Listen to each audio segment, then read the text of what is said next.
This week on the Battle Frontier, Ascended Heroes product delays and legality adjustments. We finally know the actual scores of Blaine's quiz show before a test of John's set size knowledge, and our impressions of what we believe will be the most impactful cards from the newly released Ascended Heroes expansion.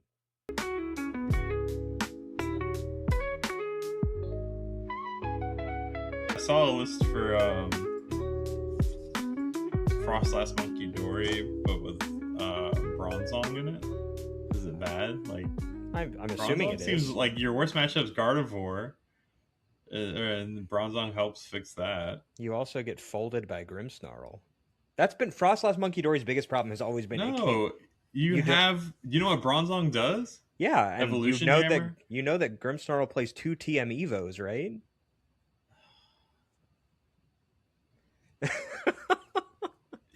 Yeah, I mean, yeah. The problem is they're your deck, but better. Yeah. In Mirror specifically, it is your deck. No, but better. yeah, I hear what you're saying. I like Mega Frostlass EX a lot. Oh, for hell yeah! That it just doesn't. It's such an efficient attacker, and the fact that there's like a 70 HP Snorunt finally. Yeah, the deck is significantly improved. And freaking Pokepad is a huge buff for that deck. I mean, you get your Frostlass. Yeah, you're not stuck trying to use TM Evo to get stuff out. No, if I wasn't hardcore back on the Grimmsnarl train, I was really thinking that Frostless Monkey Dory was going to be the deck that I played in this format. But yeah, maybe I play that and just grind games with that. Hey. And you can get I like that more than I like Grimmsnarl, if I'm honest. Sure. But just because it's more my speed, where you're just trying to like slow the game down, like bring stuff up, be annoying, and then just set up plays. And you have the excuse to play multiple Badoo, which is great. And I mean, like you said, the Mega Frostless is huge for that deck. Just having an actual one-hit KO option that isn't Blood Moon, you don't have to play Blood Moon anymore. Right. Like that's really big. You don't have to put a stage 2 into play until the very, very end of it, until you know you're going to win, essentially. Exactly. And it just allows you to checkmate faster than you could before. Yeah. We're going to reiterate a lot of these points when we talk about the cards. Yeah, you're right. Those cards. No, you're fine. Save it all. No, you're fine. Honestly, this could just be the cold open this week. The funny thing was, like, in terms of Pokepad, I made a tweet earlier this week. Actually, it might have been yesterday at time of recording about Luxury Ball and Blast from the Past from anybody that didn't play when Stormfront was legal. Yeah. Where Luxury Ball was literally just Pokepad, but also had a limitation on it where if you had a Luxury you could only play one of. Right, if you had one in your discard pile, you couldn't play a second one. Well, I guess you could play more of. You just couldn't play it. I literally, it was kind of like Heavy Ball. That's kind of weird. It was kind of like the Hisuian Heavy Ball of its day. Staple but one. Literally every single deck played one. Like you played a 59 card deck and a Luxury Ball because there was no reason not to. And then somewhere along the way, the game has gotten power crept to the level that the designers are okay with you just having 4 of those in your deck. Yeah. I mean, Master Ball was an ace spec. You think about that. Right. This is basically that. If you run like Frostlass Monkey Dory, you're basically or like any deck that doesn't run EXs like Festival Lead, you just get access to all your Pokemon, essentially. Yeah. Maybe that's I mean, I guess that's a good point though, because we've seen this format with Gardevoir, Dragapult, all these Charizard, all these really EX heavy decks, and now you're given a tool that can function in those decks. Like every single freaking Dragapult deck on the ladder is playing 3 or 4 Pokepad, but it's a tool that's designed to promote single prize decks, or at least finding your basics and stage 1s rather than being a big basics tool, which I guess that is just a testament to how strong these multi-prize cards have become compared to back in the day where it's like, oh man, we can't let you find Uxie level X with this card. That'd be too broken. You got to slow your roll. Yeah. And you only get to do it 1 time per game. Now you're just like, you open with 4 Pokepad, go nuts. Right. And I mean, there just wasn't Ball Search like there is today. No. No, in that format. Like not. you had Bebe search, and that was your Pokemon search, and that was a supporter, and you had to put a card back, and it only got you one Pokemon. And then now, like if you had to play a Bebe search now, you would probably just like scream.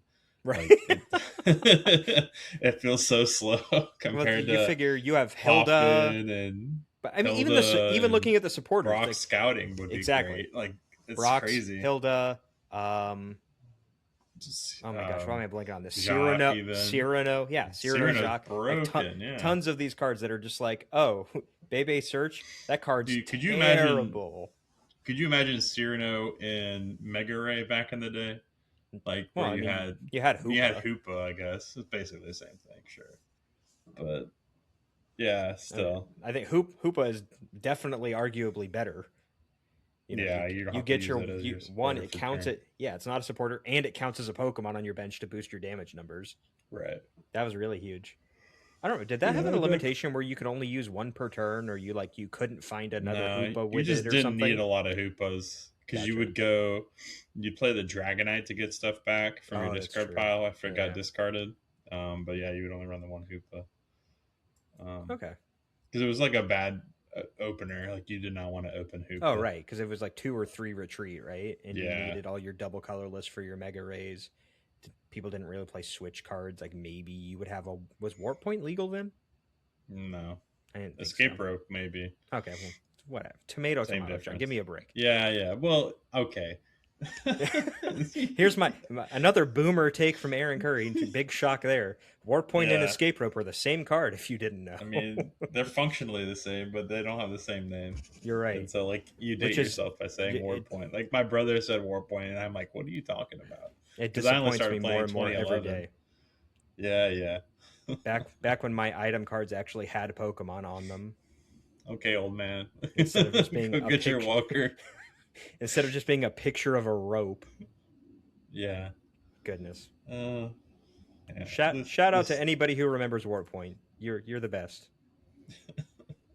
But true shout outs. I think that instead of Escape Rope, they should reprint Warp Point in the future. Speaking of shout outs to people that know about Warp Point. So I went to a card show. This could be a cool open. I went to a card show with Sydney over the weekend. I had a good time. But I ran into Michael Bergerac. The name sounds familiar. Yeah, he's from Northern Virginia. He might have lived in like further north at one point, but he was playing back when I played. And he's like, yeah, I hang out with Dylan LaFlavor. So I guess him and Dylan now are like working card shows and stuff. I'm like, oh, sick. So I picked up some like primes from Harcourt Soul Silver era. Oh, wow. Some decks with. So that was fun. So you like maxed out your credit card? No, aren't the primes crazy? Are they not crazy expensive? They're not too bad. I think I picked up like a Magnezone for 20. Oh, and then that's honestly way better than I thought. I thought you were gonna. I figured stuff like Magnezone and Yamega would be in the like 80, 100, 200. Magnezone was 20, and then Yamega was like 18 or something.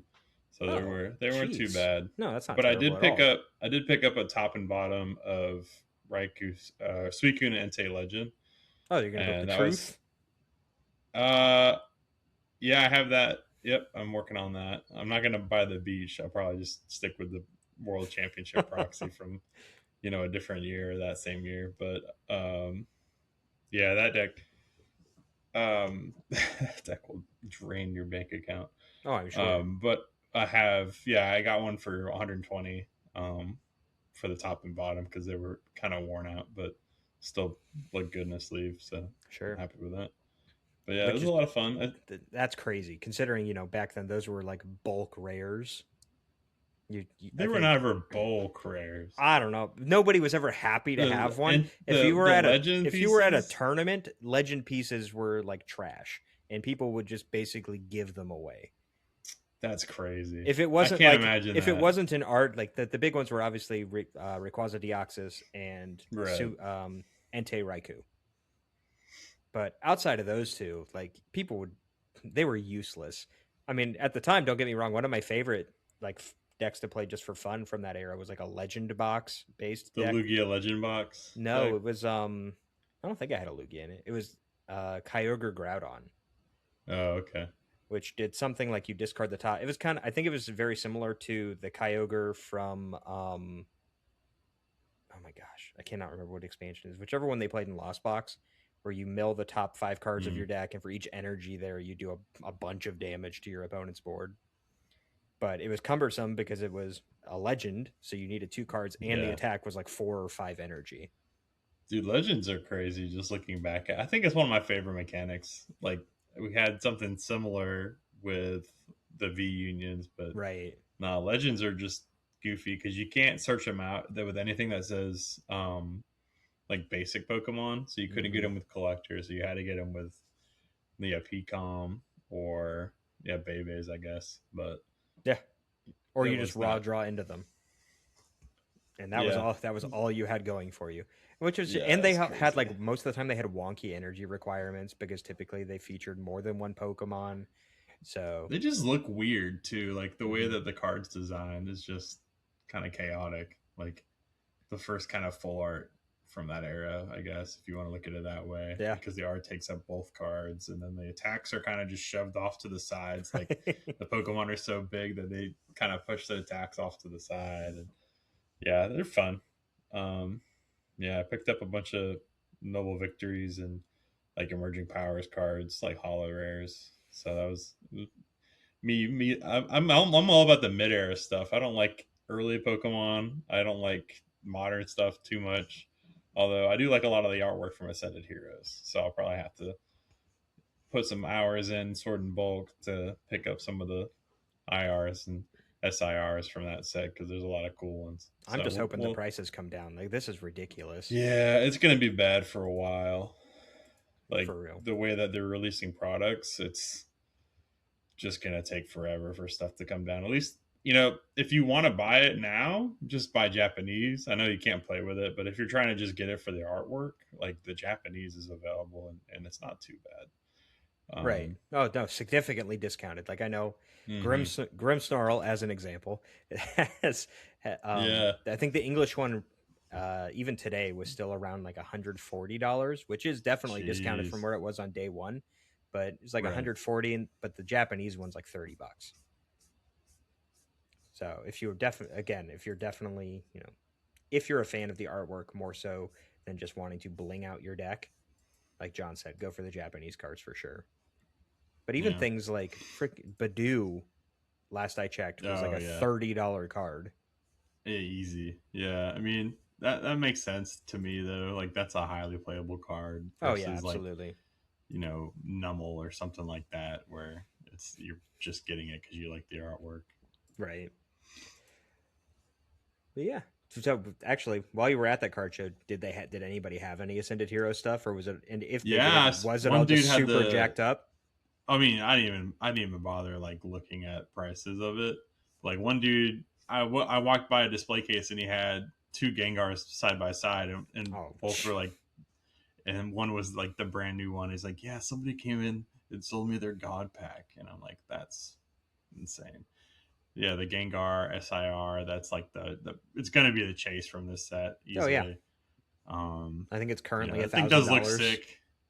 Oh, easy. It's probably gonna stay up over 400 till probably forever. No, never. It will never come down. It'll that's the market. This is gonna be. I mean, Black Bolt White Flare was annoying in some ways. Like, I don't feel like that was impossible to get a hold of. This will probably be even harder than that. Well, that's because it has all these popular Pokemon in it. It's got Pikachu. It's got 2 SIR Pikachus. It's got an SIR Gengar. It's got an SIR Dragonite. Like all of these things are. It's got SIRs of all of the starters Charizard. From Legend ZA. Yeah, it's ridiculous. It's going to be ridiculous. And it's a huge set, so it's just very difficult to pull anything. Like you can't. It's almost 300 cards. Yeah, and I think it has Master Balls and Pokeballs as well. Like the whole. God bless anybody attempting to master set this set. I can't imagine, dude. Yeah, I can't imagine. I love the artwork. I love the direction that they've gone with artwork. Like, I think that's the most, I wouldn't say annoying thing, but that's it's infuriating because it looks so nice, and then just product availability is so impossible at the moment. But Sure. yeah, it's like, why do you keep making great cards? But it's not a real problem. It's just, it is what it is, and you just have to be more selective, I guess, unless you have a For lot of sure. money. Right. So, Hey. but yeah, I sold one of my, I got I sent off two staff Paradise Resorts to Okay. PSA, and I got them back, and I sold one for, um, you know, sold one to kind of get some stuff back for like money. Like I don't like spending money at card shows, so I just sold one of those for some money because I don't need two of them, two PSA nines. Well, yeah. No, Yeah, no, no. But yeah, I yeah. know Sold my a little bit dupes. ago you mentioned the product rollout and potential issues there Mm, within coming from the Pokemon side of things. So that's as good of a segue as any to go ahead and talk about yeah. the announcement that was made after we recorded last week that the Larry and Erica collection products for Ascended Heroes were officially delayed. So they did not release this past Friday, which I'm sure everybody already knows, but they didn't release on Friday and said they will be releasing in February. And because of this, the only currently available products are the Charmander and Ghastly Tech Sticker collections, which are supposed to have an MSRP of $15, but even my local store is selling them for $30. And his justification is that people are selling them on the secondary market for $50, which I think is a Mm-hmm. ludicrous explanation. It's not like your buy price as a brick and mortar store is not jacked up, and you have a local player that comes in, you should sell to them at MSRP. Is my viewpoint on it. I mean, Yeah. I get if they are having to buy at an elevated price, I understand having your customer pay an elevated price because you can't sell it at a loss, but you shouldn't jack up your prices just because that's what the secondary market is at. Yeah, it's a tough balancing act. I don't fault anybody that sells it at 30, but I also like see your side of it. Yeah. Even GameStop and like big box retailers have started increasing the price up from MSRP. Hmm. So I feel like that it allows local game stores to be like, well, if everybody else is doing it, why not us? I And just think that it's one of the those things profit where margins. Go ahead. I was going to say, I think you should just foster your local player base, though. I Like, I also get, agree with that. Yeah, like, if Joe like people Schmo's coming in off the remember, street and you've never met him before, he has never been to your store, right? then absolutely make him pay whatever. And that sounds a little bit greedy, but I also think that, if I'm going to an establishment on a frequent basis, even if I only show up for their premier events, if I go to every single league challenge and league cup that this store hosts, at some point the employees will recognize my face and feel like, oh yeah, this guy comes here frequently enough, and should, in my opinion, offer it at a discounted rate. And I totally get that can sound very entitled, but I also think that it's probably a fair kind of ask as a player, because what it leads to without doing something like that is I just don't buy the cards, and then I just go to Yeah. TCG Player, buy my singles on the secondary market, and maybe you have products sitting rotting on your shelf. Now, obviously, not everybody has that viewpoint, and Uh, some people will pay the elevated price, so the product, I'm sure, will move. at one But point, I would have agreed that the product would rot on the shelf. sure, but I think we're nowadays, past yeah, that point. yeah, Yeah. nowadays it's not really true. Even this set in particular, like we just mentioned, with the Gengar, Hmm. with the Dragonite, with all it's got the chase Pokemon that are probably bringing back the scalper and crypto people that left for One Piece temporarily. They'll come back for this set and then they'll leave again for the next one, and then they'll come back for the one after that because it's got Greninja in it. And then you know, just they're all trying. Yeah. Everybody's trying to ride the wave. Everybody needs a side hustle. They're all trying to make a quick buck, and it is what it is. And it's unfortunate that it has the effect that it does. But Yeah. to I mean, give, there's it. I'm not saying it's all that. Like, there is a lot of genuine people that are just really into, like, they've like TCG Pocket came out and it had a huge influx of collectors into the space. sure, And I mean, I've seen a lot of people that have gotten into it in the last 6 months, genuinely because they love Pokemon when they were a kid and now have more money and want to spend that on Pokemon. And yeah, there are people that are like, oh, how can I make money off of this? And that sucks the joy out of it for sure. But there's a lot of people that are genuinely coming into it, with honest intentions. So we can't always say that all the hype is just, you know, people speculating. Unfortunately, I think that's a large portion of it, though. it I does really feel do. pretty bad. Yeah, there's a lot of people that I see just going out buying directly from, like, trying to get the lowest price and then flip and sell, and it's Right. like that sucks. Or the rip and ship people that are on Whatnot and TikTok that Sure. are doing their thing, and they all now have distributor hookups. So that's the thing that frustrates me more, is that you get the cards are not in the hands of the players or collectors directly, because they're not even making it to the store.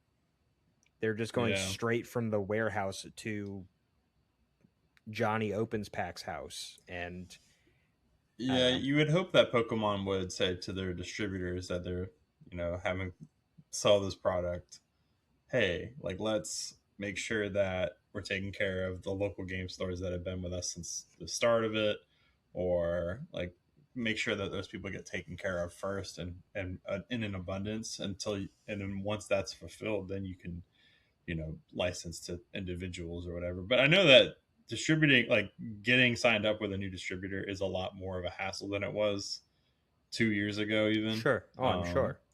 like, you have to have a physical location, you have to have pictures of your storefront you send to the distributor, there's like a six Oh, month okay. waiting process, so there is Wow. some steps that are being taken. Like, you can't just sign up with a distributor anymore, you have to have a proof of business license and your occupants, and like all the like storefront aspects of it. um so I No, don't that's know. pretty interesting.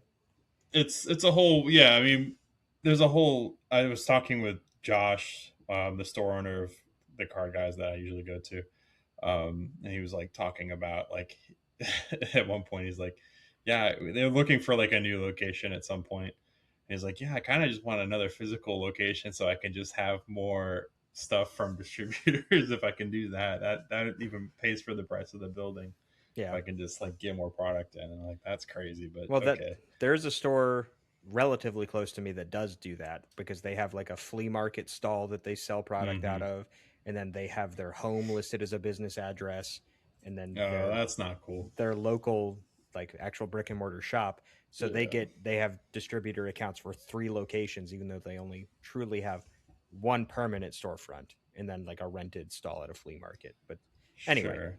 now that we've gone down this giant rabbit hole, Yeah. so these products got delayed, which have definitely impacted the available card pool. And as a result, Pokemon made an announcement or an update on card legality for, well, really all sets, but nothing is really impacting main releases. But to ensure players have more sufficient time to prepare for upcoming Play Pokemon events and tournaments, we are providing advance notice on upcoming adjustments to the TCG Tournament Handbook. Pokemon TCG products will become legal for official tournament play 2 weeks following the release date of an expansion's respective booster display, booster bundle, or sleeved booster pack, whichever comes first. And for the language involved here, booster display means a booster box. Sets that do not have sleeved booster packs, such as Mega Evolution Ascended Heroes, will follow the same 2 week cadence based on the release date of the expansion's Elite Trainer box or booster bundle, whichever comes first. This will affect tournament legality date for all Mega Evolution Ascended Heroes products, which has been adjusted to March 6th, 2026. Please note that this change will impact the release and legality schedule for the upcoming 2026 Europe International Championships taking place on February 13th to 15th, 2026. And so that's been a big topic of discussion this week. People are up in arms about the fact everyone thought EUIC was going to be the first Ascended Heroes tournament because it was 2 weeks following the release of the first Ascended Heroes product. And now the rug's kind of been pulled out from under everybody.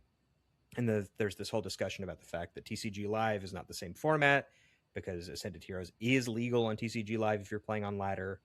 And now there's been kind of a grassroots push to produce limitless tournaments that are EUIC format so people can continue to play and test that format. And I don't know. I mean, at the end of the day, this is the right decision. I know we had mentioned on the podcast previously that there was concern about card availability and card legality, and we had talked about potential for judge proxies or having cards available to purchase at the venue, and also potentially speculated on things like PokePad being like a $10 to $15 card as a result of limited availability. And now nobody has to worry about it until a month from now, which is probably good in the long run, and I'm glad that this precedent exists for future sets. The thing that annoys me about this is that every time they release sets like this or prismatic evolutions, why are the booster bundle and or ETB not in the first wave of products? Well, and that's a new development because they've they started like I think with Black Bolt Whitefire, like trying to spread it out so that you didn't have mass chaos when people were trying, like on the day of release date, it wasn't Sure. like people buying up everything. And this allows players to like have that opening a pack experience, like I don't know, like at least a little bit more higher chance of that. That being said, I don't think it really works. Like the people that are gonna go and wait till a store opens and buy the store out with all the stuff that they have that came in, you can only do so much as a store. Like, I Right. mean, this past Friday, again, like the local store I help out at, they were sold by like, you know, 5 minutes of the store being open essentially because there wasn't a lot to sell, to be honest. But Right. yeah, what they did have just sold out just almost immediately. So I don't know. It's so frustrating. Like you as a big company, it's not like you can't, like the product's already printed, the stuff's already been made, so they're just trying to stagger the release date for, I guess, to quell the hype a little bit, to like spread it out a little bit. But I don't know, like it's weird to me that you just like I'm not going to pretend like I know how to operate a multi-billion-dollar company Sure. and a product release schedule or something like that. But it just feels bad. Like the whole set's out on live. You're seeing cards, like what the cards are. We're going to talk about the cards in this episode, and then okay, the release date's here, and then 2 weeks from then we're going to have like a whole new format. It's something to look forward to. It'll be like the biggest tournament of the, like one of the biggest tournaments of the year with the EUIC. It'll be a lot of fun to see that showcase of the top players from around the world coming together for this big event in Europe in a new format. And now it's just, oh, never mind. Now we're stuck waiting another three weeks till the beginning of March. Right. And like the first tournament that'll be legal for, this will be like a small SPE in Puerto Rico, to where it just feels like it just feels like Pokemon kind of fumbled the bag a little bit on this. For And sure. I'd rather they did this than, yeah, product availability limiting the placement of a player, and the ability of different regions to not succeed. Like, I'd rather they do this than what happened. Like, I'd rather they do this than not, but I would still, instead of, but it just feels like you could have just, I don't know, put the booster bundles and ETBs out at a higher quantity, or at least, I don't know, figure something out. Like, Yeah, we're not going to claim to have it's all the it's answers bad. to this, No, exactly. obviously. It's a tough problem. It is, for sure, but But it just feels bad. and then this has the secondary impact because you've delayed the legality of the set. Like the Ascended Heroes format is super super short because by the time the ETBs come out and things are legal in March, we have a set releasing in April. Like Yeah, you're going to have what? I think 5 or 6 weeks where you actually play the Ascended Heroes format, and then suddenly you're in rotation, so you don't even really get to see the impact of yeah. these cards Rotation is in the April format that they're 10th, supposed to be released in. so It's you will just have it a all month. feels so backwards to me. And again, Yeah, like you said, if they you I don't know. I'm sure things were better, at least slightly very marginally better when there were both the tech sticker collections and the Larry and Erica things releasing at the same time. So there was at least some increased quantity of product available. But it's weird to me that you would release, I don't know, why would you just not release the Larry and Erica stuff and the ETB? And then you have like save the booster bundle for your third wave of products like they currently plan to, and then you still put out the tech sticker collection in wave 2 with whatever ultra premium blah blah blah that they have on tap to release as well. it, piecemeal. I don't like the release schedule of special sets personally. And again, another boomer take. I don't like generally. I don't like special sets and Yeah. overall. I This one's a little bit of an exception because it's the size of a main set, even though it is a lot of reprints. Yeah. Even like with the new cards, it's the size of a main set, but it's being released as a special set, which further dilutes the product because now the cards that you're trying to find are being opened at a decreased rate, and Yeah, I'm with it you on just that. sucks. Special sets make playing the game just more complicated. They don't get the like we don't do pre-releases, so you don't have really access to cards through that. Yep. And a guaranteed access that like pre-releases are great for players because it allows them to get their hands on the product ahead of time. That's the whole point. Like if organized play pre-releases, and you don't have those with special sets, and it just feels bad. And stores, I don't think always like the special sets either because it just creates a hype beast that you have to keep feeding. You have to manage, like Prismatic Evolutions, like that set destroyed the collecting space for a while.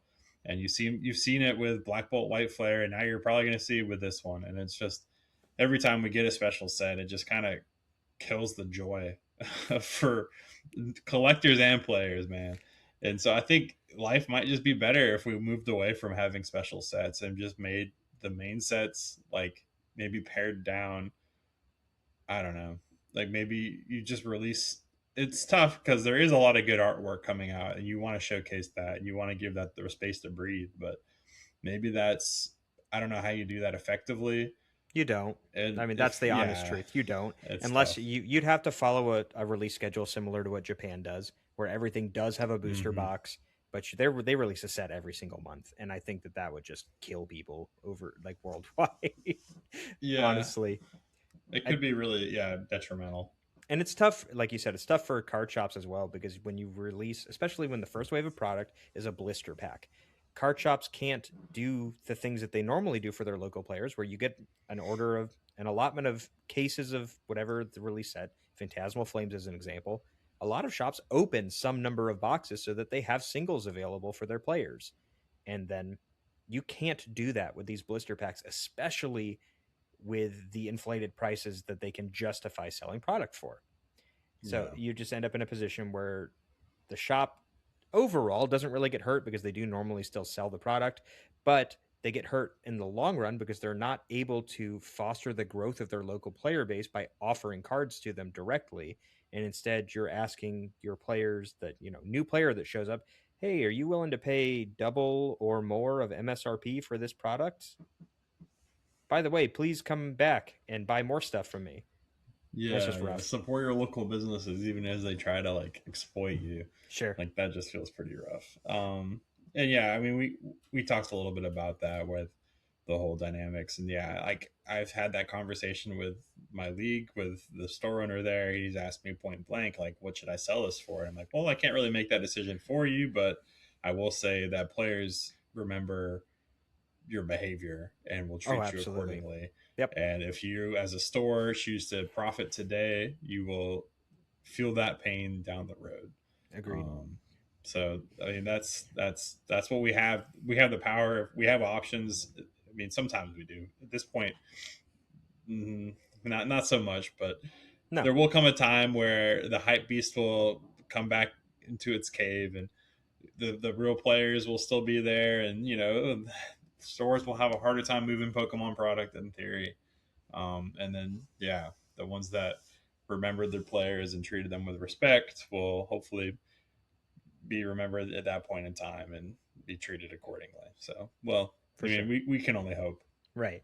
And also, just, don't pay the inflated prices on singles currently. The set is not fully legal for Yeah, another month. More please be products, patient. more products will be getting released. Just sit on it for a little bit because I saw there, um, regular Mega Frostlass EX as an example is still sitting around like $15-$18, and I guarantee you by the time the ETB comes out, that's going to It'll be be a a $2 to $3 card, right? Tops two to Yeah, $3, mate. And like you said, it's probably most regular art EXs end up being 50 cents to $1. It's just wait. But speaking of which, John, we've mentioned pretty artwork. There's some other things. There was some Yeah, other yeah. there was some other confusion this week with players not understanding fully the legality of some of the reprints in this set. And we can highlight this Badoo as an example. Wonderful little artwork here. But we got an official announcement from Play Pokemon reminding players that functional reprints of cards that are already considered legal in the Pokemon TCG standard format are playable from the start of that newest expansion's release date. Therefore, cards such as the Badoo illustration rare from Mega Evolution Ascended Heroes will be legal for play at the 2026 Europe International Championship. Um, there was a lot of pushback. Apparently, there was a lot of confusion even amongst the judging community about whether or not some of these cards would be legal. We've seen this precedent before when the Gardevoir EX from, I think, Paldean Fates. I don't remember. Whichever one where it looks That like it's sounds in right. like a grotto was suddenly legal, even though the set had or was released, even though the set had only been released, I think, a week prior to EUIC. That card in particular, was still legal for play at EUIC, along with some of the other shiny Pokemon that were in that set. This happens a lot with, especially because these special sets do like to do fancy art versions of existing popular cards. They are legal, like flat out. I hope that people stop being confused by this because it shouldn't be this big of a discussion topic. Yeah.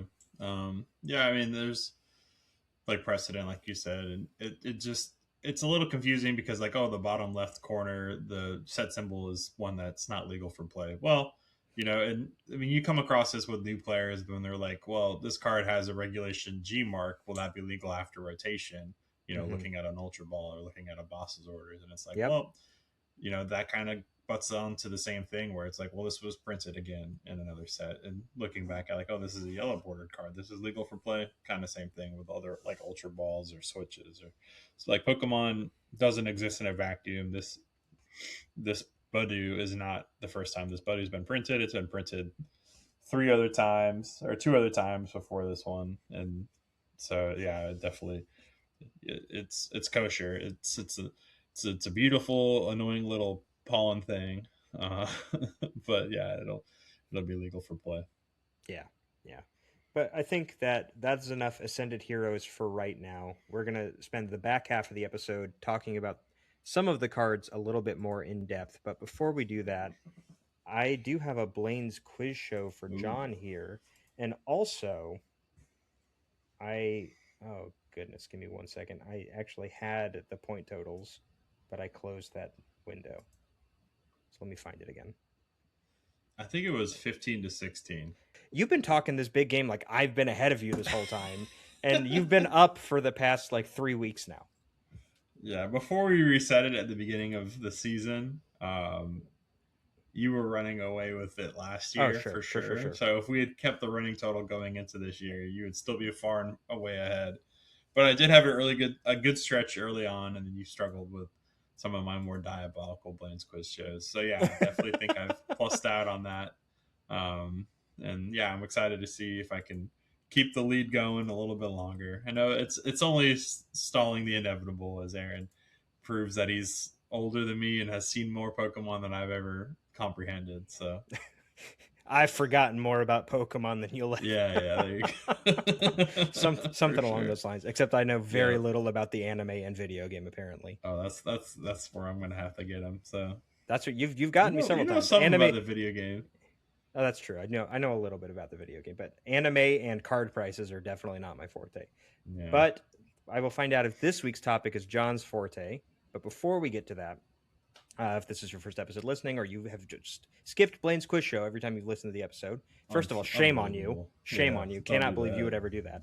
But how we play each week, John and I take turns asking each other a series of 3 multiple choice questions. Each correct answer will award John with 1 point. He has 1 hint available this week that he can use on any time on any question.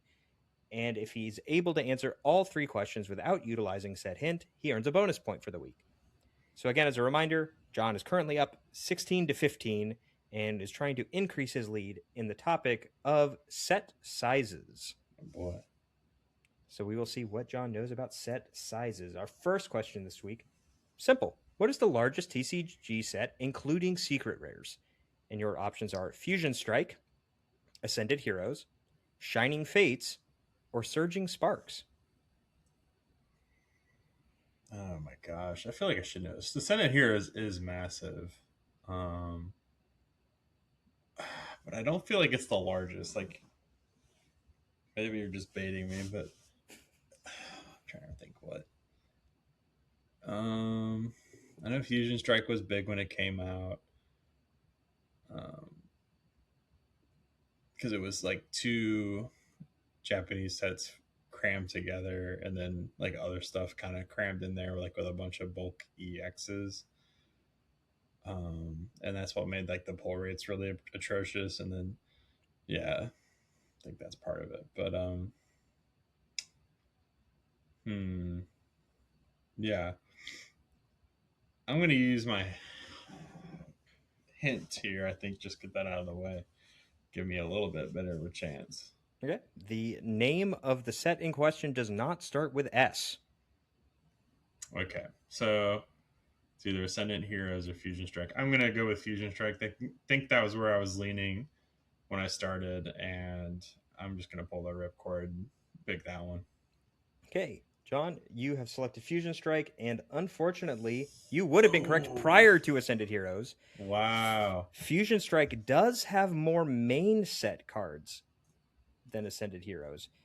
Fusion Strike's total set size. Hold on, real quick. I had it pulled up. Oh, where'd it go? Fusion Strike's total main set size is 264 cards. However, it has a paltry 20 secret rares in it, John.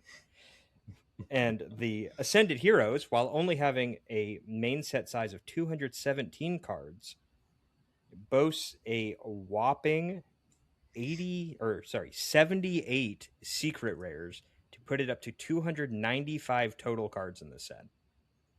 That's crazy. So yeah, the largest set ever made in Pokemon is a special set. Yeah. Let that sink yeah. That's yeah. Ugh. All right. Poor, yeah. poor planning. That's frustrating. Yeah. Good luck master setting Ascended Heroes. That'll Right. be. I mean, I know we've at the card shop I help out at. They master setted Prismatic Evolutions, and it was like a whole year to get all the cards for that, and it took like a concerted effort.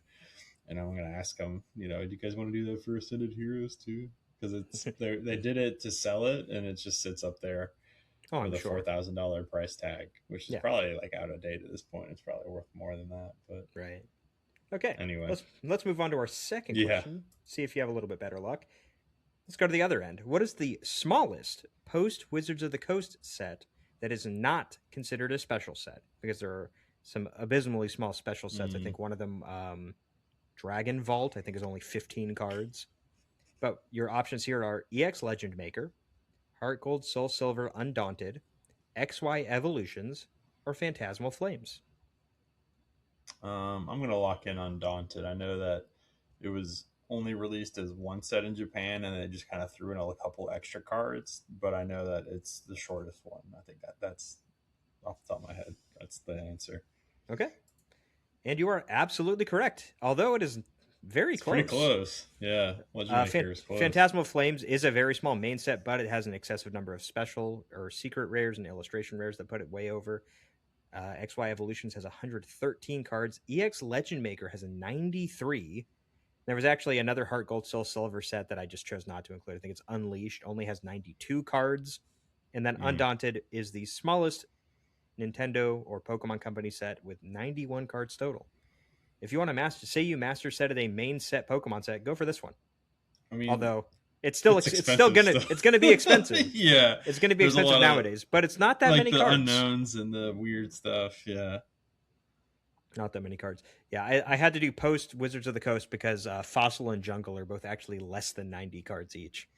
Oh wow, really, really small expansions. Yeah, I mean those are like you talk about having a master set something like those ones are actually more manageable than some of the newer stuff even.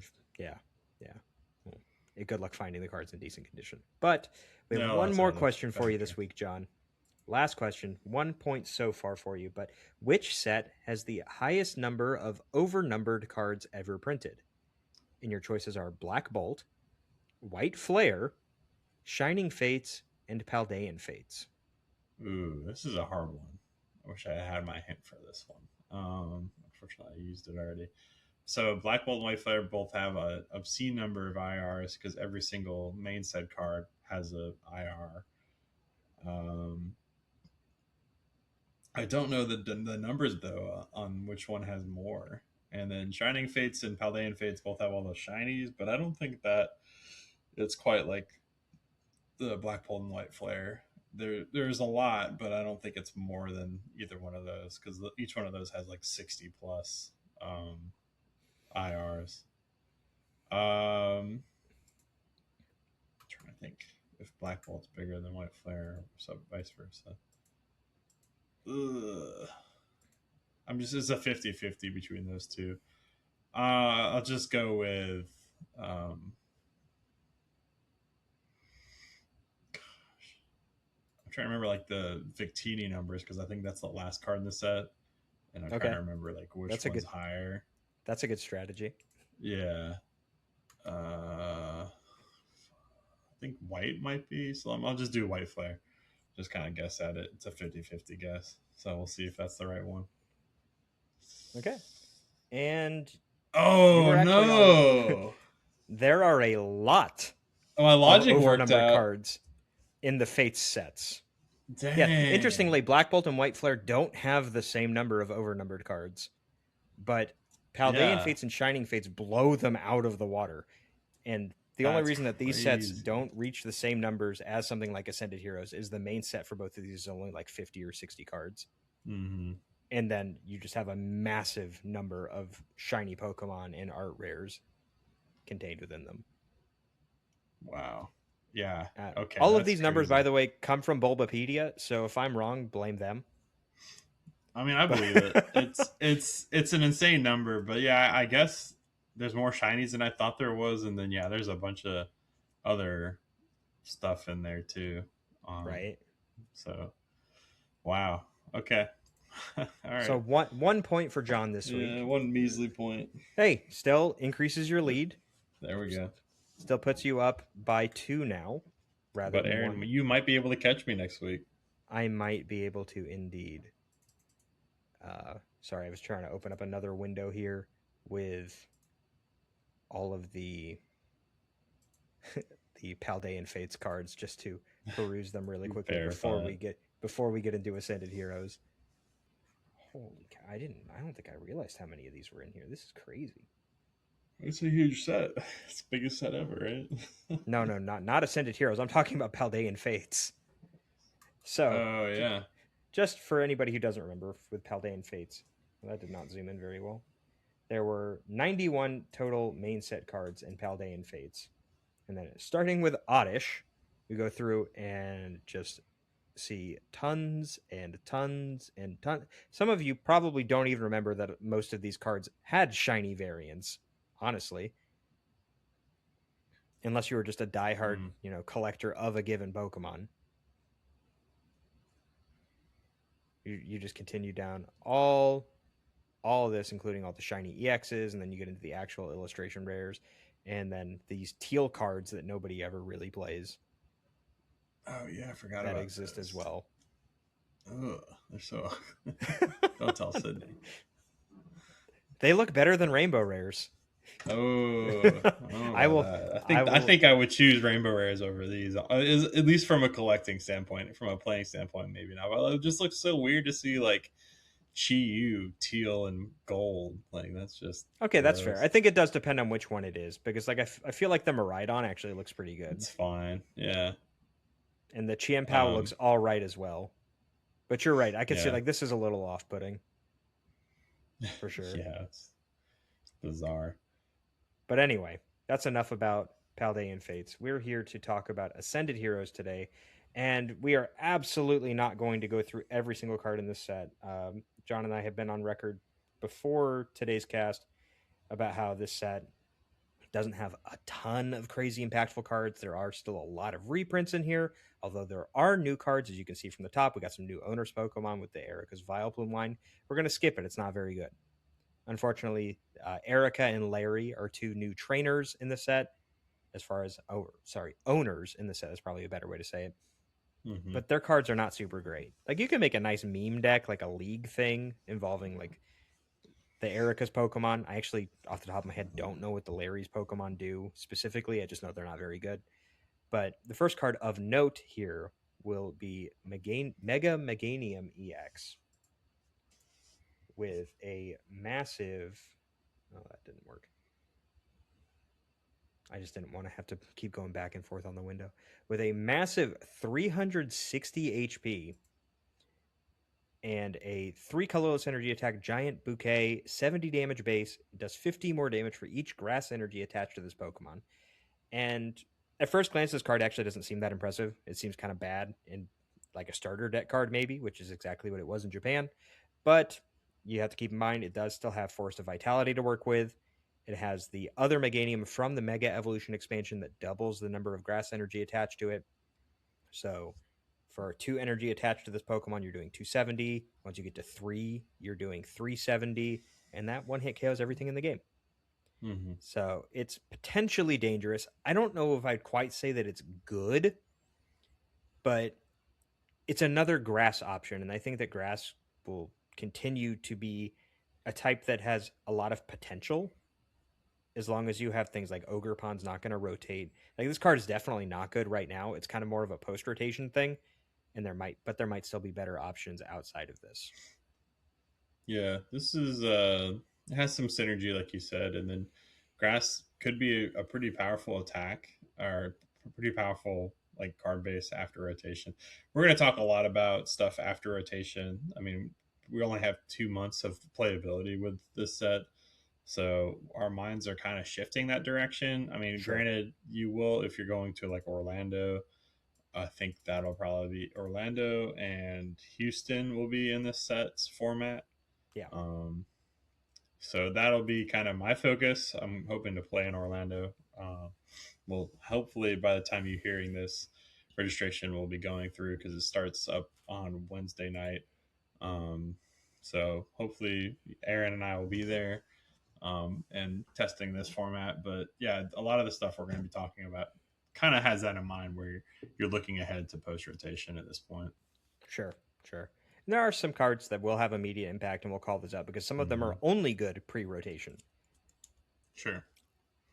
Next one up on our list was Mega Charizard YEX. So it has the Explosion Y attack, 2 fire and a colorless. You discard 3 energy from this Pokemon, and this attack does 280 damage to one of your opponent's Pokemon. Don't apply weakness or resistance for bench Pokemon. And this is another card at face value. This doesn't seem super great, but you can Infernal Rain to it to fulfill the energy cost. You could theoretically play an Oricorio EX if you wanted to power it up that way as well. Only having 1 retreat is really nice, and 280 is an interesting number in that it allows you to knock out all of the support Pokemon from your opponent's bench. So the Pheasantippides, the Squawks, the Mews. You can even hit Even like the a big thing Pidgeot, is yeah. Pidgeot EX. Yes, exactly. And also knocking out a bunch of basic EXs, Iron Hands, etc. Just these things aren't safe, and 360 is a really big number. And if you did, like because you have to discard the energy, often that's viewed as a downside. But now you have no energy on it, so this thing could eat a hit, and then you can Turo it back to your hand, so your 3 prize liabilities off the board as well. So I think this card has some potential. I don't know how great it is, and it's really hard for me to say if it's actually going to be better upon its initial legality or after rotation. Because losing the Yeah. Obsidian Flames Charizard is a really big blow for any sort of Charizard archetype. Yeah, I mean, like you said, you do have Oricorio, and that would fit, I think, better with the strategy wise, other than having maybe the fact that you have a 2 prize liability on your bench when you have to Mm-hmm. play Oricorio. But Right. like Oricorio's ability allows you to recycle and reuse this pretty effectively.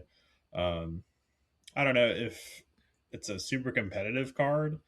Um, there's not been a lot of times where like a stage 2 attacking deck that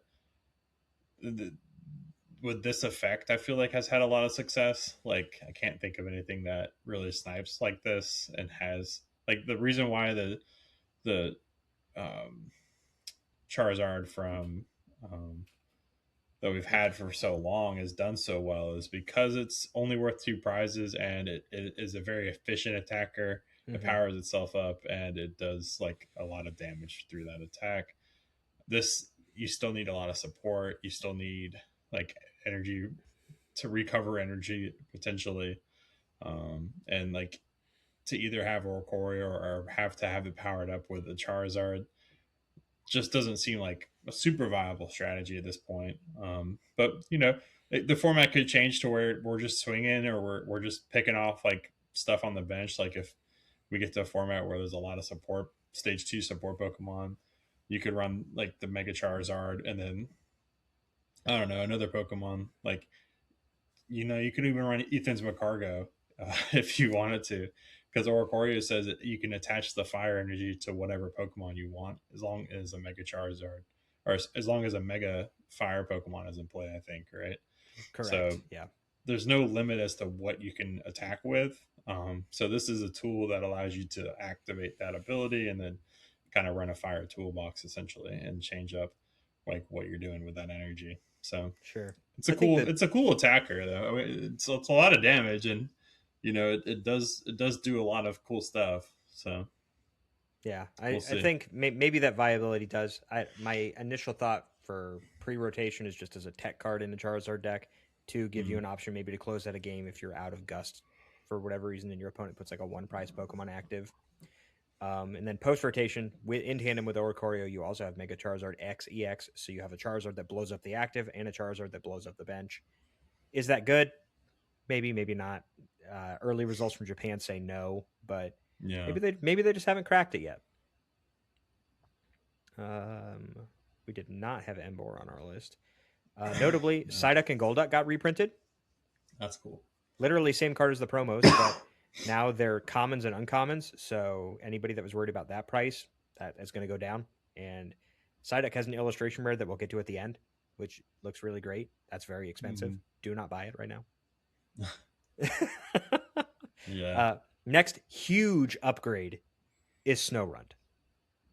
So every currently legal Snorunt has 60 HP, and that is a huge problem when you play against Dragapult, because Phantom Dive conveniently places 6 damage counters, or like double Monkey Dory KOs your Snorunt off your bench when you're playing against Gardevoir, and just the 10 HP increase from the Snorunt here in Ascended Heroes makes it significantly more difficult for these decks. Not significantly. I mean, a Halucha and a Dusclops can still get them over the line to take you out, but requires some increased level of resource for your opponent to take the KO on your Snorunt while it is on the bench. Yeah, 70 HP's, and it's only got one retreat, so like you still have that factor going for you. Yep.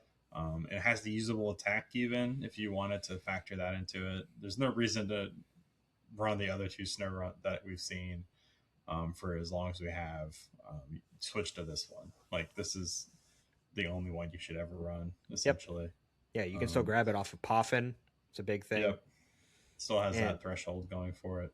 and then we'll still have the Twilight Masquerade Frostlass both before and after rotation, and then an Mm-hmm. added tool that any Frostlass based deck gets now is the Mega Frostlass EX. It has 2 attacks. Second attack is Water, 2 colorless, Absolute Snow, does 150, and your opponent's active is now asleep. You'll probably never see anybody use this attack unless they're really, really struggling. Just the big attack here is Resentful Refrain for 1 water, does 50 damage for each card in your opponent's hand. And I think this card bridges a gap that Frostlass decks have had very nicely, where their Frostlass decks like to take this slow, methodical, controlled game plan of picking things off, whittling them down piece by piece between Frostlass's ability along with the Adrenal Brains from Monkey Dory. You're just whittling things down, and the issue you end up with is something without an ability, like a Dragapult as an example, or against opposing decks that also have Monkey Dory that can bounce your damage back to you. You can struggle to knock out big, beefy Pokemon. Things like Raging Bolt if they can manage the number of abilities on their board, or like I said before, Dragapult specifically if they can manage the abilities on their board properly, can be difficult to take down. And now you have Mega Frostlass, which puts another constraint on your opponent, where now they also have to manage their hand size, or you're just taking big one-hit KOs for a single energy off of something that also evolves into the other main strategy of your deck. So just a really good option. It's something you don't have to put into play until you know you're basically going to close the game with it. So it serves double duty in that deck because you also get the luxury of being able to take Blood Moon out of it as well. So you don't have a crazy different liability that you sometimes open with and just lose the game because it's on your board. I love this card. I think it's a really just a big boost for Frostlass Monkey Dory decks, and it's just an efficient attacker. Like especially now, I don't think there's many decks that you really want a low hand size. There's nothing that like with so many stage 2 decks and so many decks like Golden Go even where you're trying to build up a big hand size. You don't even run hand disruption. Like you can just take over. Like obviously, Frostlass isn't your first answer against Golden Go. It is weak to metal, um, but it is such a good closer. Mm-hmm. If you get to a point where all you need to do is knock out 1-2 prize Pokemon to win the game, before you really struggled with that. Like if your opponent just limited their board and controlled the pace of play, like that's one answer you have for Frostlass Monkey Dory is you just don't bench a lot of things. Well, okay, Mega Frostlass comes down and it's like, okay, if you only have 2 bench Pokemon, I win in 2 turns. So that forces you to have that kind of an answer for it. So it's good game design. It solves a problem. It fixes a deck that was fringe and now maybe has more viability than it did before, and that's exciting for me as a player, and it should be exciting for you as well. For sure. I think the thing that I like about it the most is that I love when you have, and this goes back to the Meganium as well, when you have viable cards for an evolution line that Mm-hmm. are like both a rule box and a non-rule box, or just two different options. This goes all the way back to Gardevoir Gallade, and I'm sure it goes. There are other examples in the game's history, but when you have a single Pokemon, it's just the efficiency, but still the availability of options within a given deck or a given evolution line that are viable for use just makes the game more fun and more interesting overall. Yeah, I mean, even with Shining Arcana Gardevoir, Yeah, no, great most example. recently, we had that where you had the Gardevoir EX, but you only needed one in play, and so like, yeah, it just made oh now Gardevoir can be my attacker. Oh, I can. So and that was even better because you could cheat out a bunch of the stage 1s and then have the basic evolve straight into the stage 2, so you would be able to kind of manipulate your board a little bit differently with that. But yeah, just good game design. I like seeing stuff like that. For sure. And we'll look at some other artwork for this card later on because there's just some very pretty artwork for it. We got reprints of Pikachu, reprint of Electric. There's actually two different Stunfisks in this set that I think are worth talking about, Oh, okay. both an EX and non-EX. So first one here, Electric type, 110 HP basic for a single Lightning. Does Pouncing Trap, which does 30 damage, and during your opponent's next turn, the defending Pokemon can't retreat. And during your next turn, the defending Pokemon takes 100 more damage from attacks. So, not quite as good as Tempting Trap Mawile, while having a very similar effect. Unfortunately, Stunfisk will at some point knock out the Pokemon that it is trapping, but just another trapping option that is available to decks that either play electric, lightning energy, or any, prism, luminous, any sort of rainbow energy effect to power this attack up. Yeah, normally that would be a good thing where you buff your next attack. Unfortunately, for control, that's often a bad thing because you want to have something trapped in the active for a long time. You don't want to knock it out because that forces you, like that gives your opponent an opening, and you're gonna lose that trade. So not a bad card, but definitely not a control card. I could see a world where I guess like you buy a turn with this attack and then finish it off with something else. But Yeah. I don't know. With 2 retreat, that also makes it difficult to kind of have as a pivot. So I It's mean, in you the still same, have like a Bloom. very similar So category to Maractus, which has seen yeah, but a decent amount of play. Maractus didn't. That was like a reactionary thing to where Oh your yeah, opponent hit the into damage. you. Right. Yeah, so it was a little different. Yeah, oh, definitely. It's Where definitely different. But I think just noting that this exists, like you could see something like a sure, Frostlass Monkey Dory where, maybe the extra damage is a good thing in a deck that does a relatively low amount of damage and you're just looking for that trapping effect, and now you have another one in your arsenal. Continuing on. Just a bunch of reprint cards for the most part. Mm. We got some more hop support, which only worth mentioning because there are people that are playing it post rotation in Japan. But the next big card that is actually a new card that's being released is Spectrier. And notably, this is for a pre rotation. It's probably going to see play in Gardevoir. For Mm-hmm. 2 Psychic and a Colorless, you discard all energy from this Pokemon and place 12 damage counters on one of your opponent's Pokemon. So it's effectively the same thing as a Scream Tail, only it's placing counters instead of doing damage. So it kind of gives you a second copy of Scream Tail, but it's, gate kept at only being able to place 12 counters. So not quite as good as Scream Tail overall, but it can knock out Monkey Dory, and it doesn't need a Bravery Charm to boost its HP to a safe threshold.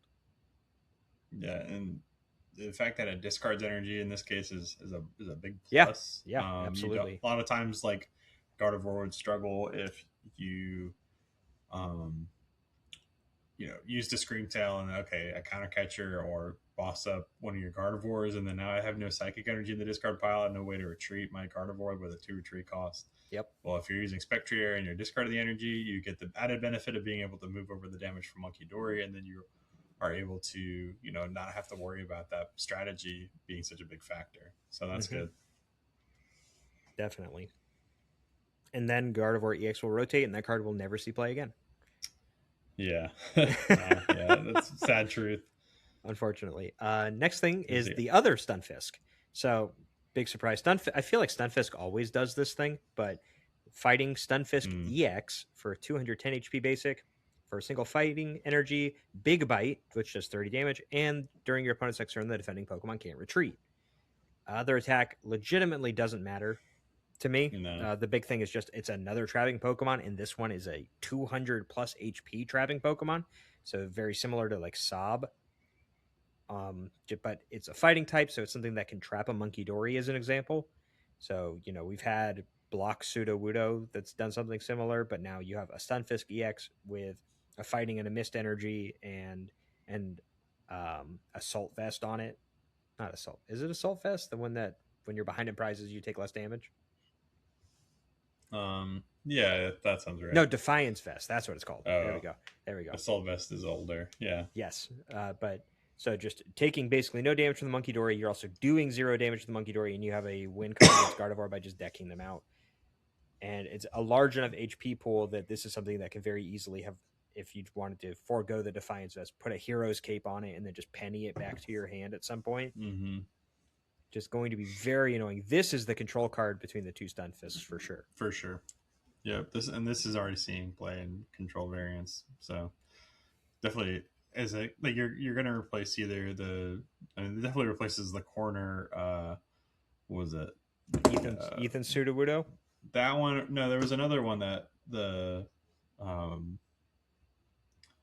Knackley, I think. Oh yes. That was like the same attack. I think that might have been 20. So maybe that's a little bit better, but resistance is minus 30, so this works fine for that. So just at some point you end up with, a full lock either on a Monkey Dory, like we keep mentioning, or, Latias. There are a number of Pokemon that are very easily trapped by a fighting type corner Pokemon. So coming to a control deck near you is Stunfisk EX for sure. Not really worth like a competitive card, but I think it's cool that Cardbank has the ability that makes it 2 types. Mm-hmm. That's something that I love seeing in the game. So more of that would be wonderful. Here's a card that you wanted to talk about, actually, John. Yeah, so this is a card that I thought was interesting. I've been playing the Rockets Porygon deck a little bit at League. It's kind of my fun League deck. I borrow one of my regulars copy like deck he has it built, and so I'm like, oh, this slots right into that. And then, oh, okay, we're getting some of the early results from tournaments in Japan, and this is actually seeing a couple like decent placements compared with that Porygon deck. It is Team Rocket's Honchkrow. We had the Murkrow already, but we didn't have the Honchkrow, so I don't know. But I'm glad this card got printed. It has a really good first attack for 2 colorless energy, Rocket Feathers. It says you may discard any number of supporter cards that have Team Rockets or Team Rocket in their name from your hand. And this attack does 60 damage for each card you discarded in this way. So for a very efficient attack cost because of the Team Rocket energy. You are able to fulfill this super easily with one energy attachment. You also run ignition energy in this deck, I believe, Mm-hmm. so you can use that as well. But yeah, it's a very efficient attack, and then it also isn't that hard to get a bunch of Rockets supporters. You run the Rockets transceiver, and then I think the list I saw has been running like Miracle Headset to get the supporters back from the discard pile. So you can kind of build your hand up and then discard 4 or 5. If you discard 5, you're doing 300 damage for one energy attachment. And just a really good single prize deck. And then you can transition once you have done discarded a bunch of Rocket supporters. You just transition right into Porygon and go from there. So it's a fun deck. I don't think it's the most competitive, but I think it's viable. Like it has a lot going for it. Um, you know, I think I don't know. I don't think I would play this to a regional, but I definitely would play this at league, and it's a fun deck. I think that's, Oh, but absolutely. it's a cool to see like Rockets getting some support because when it first came out, um, it flopped pretty hard. Mm-hmm. And now it seems that after post rotation, when we lose a lot of the supporters that are were staples in our format for so long, with Arvin, with Iona, with Professor's Research. Well, I guess we don't have that. We don't have that anymore. We lose all those, then now Rocket's engine is so much better because it had a lot of supporters. It has, you know, petrol. It has Proton is really proton to big. get your. Oh yeah, proton's huge to be able to search out 3 basics with Team Rocket and on your first turn going first. I mean, you're more consistent than every other deck in the format, essentially. Um, so I mean, it's a meme deck right now. It's a league deck right now, but this is the thing that if you've played long enough, you're familiar with. When we have a new format, it kind of resets the power level down. Like it's kind of like the ladder reset where you go from Ultra Ball or Master Ball tier or whatever, and you go all the way back down to Pokeball or Great Ball. You reset the power level down all the way back to, you know, now Petrol is being played in decks that aren't Team Rocket decks just Mm-hmm. because it's able to search out trainers. And you're using secret box as the main way to set up stuff, and it feels a lot different than it does currently in standard. So, I mean, this is something that it's a kind of a meme or kind of a joke league deck right now, but it might be more viable after rotation for sure. So I'm excited to try this out at a local league and then probably have a build for that. And then, yeah, whenever rotation occurs, this might be a deck I'm actually testing going forward. The really nice thing is it's a great budget deck. This deck will never be more than Sure. $10. I think this reminds me of two things. It reminds me of, and it's not Tool Drop, but I cannot for the life of me remember what the name of the actual attack is that has almost always existed, where you just discard a bunch of tools from your hand to do damage. Hmm. Not always existed, but it's existed a couple of times. And this very similar vein. The other thing that this reminds me of very much so is Ancient Box, and I feel like this will occupy a very similar space in the metagame in terms of it's a very parasitic kind of archetype where it's all Rockets cards all the time. And granted, I think Honchkrow is a great partner with Porygon because it answers the problem that Porygon had, which is how do I discard all these dang supporters? Mm-hmm. And anyone that has ever attempted to play Porygon knows that you play an Ariana at some point during the game and you draw up to 8, and then you use the Team Rockets warehouse or factory, whatever it's called, to draw 2 more, and suddenly you have 9 supporters in your hand and you're Right. just clogged up and can do nothing on your next turn. So I think that Yeah. this deck will be great at taking 4 or 5 prizes, and then it will lose. Yeah. Yeah, I mean, the fact that you're running stage ones as your attackers is Yeah, definitely a factor. for sure. And having that recovery, having the ability to chain attackers is something this deck struggles with currently. It does help that now you have more attacking options, and now that Hmm. you don't have to rely heavily on Porygon because Porygon is a 3 energy attacker for the stage one and then a 2 energy attacker for the stage two. And so like it just got to the point where you whiffed an energy attachment or you whiffed like the evolution. This allows you to at least like have a bridge or have other options. So I Yeah. don't know. Definitely, yeah, like you said, a cool budget deck that has the potential to be something a little bit more. Yep. Absolutely. Yeah. I mean, for how much I just clowned on it a little bit, I still think I'm going to build it because it is Yeah, just yeah. remarkably cheap. Yeah, I mean, even if like if you have a friend that is getting into the game, I mean, Rocket's cool. Like if you've never familiar with any of the Pokemon franchise, like it's a cool like the villains are like the Team Rocket's the coolest villain, I think. Like maybe Plasma, I like Plasma, but I'm not. That's a L take, I'm sure. If somebody's like clowning on me for that, but I like Getsus and and all that. I don't think N's quite a villain, but pretty. He's the coolest one in my mind. I But like Rockets Getsus is as an interesting statement. he's a complex individual. No, but He's a no, sure. he's not. But uh, the whole backstory is fascinating. At least with anyway, I don't want to get into all that and derail it. But yeah, Rockets deck would be like a great beginner deck if I'm saying, oh, Yes. somebody comes up to me at a league and says, oh, what deck can I build to like learn the TCG? Rockets would be great for that because it's you're not like doing a lot of crazy strategies where you're spreading out damage or using Monkey Dory or like Dragapult. You're just hitting whatever's active and Hmm. doing that over and over again, and it's not that hard to do that.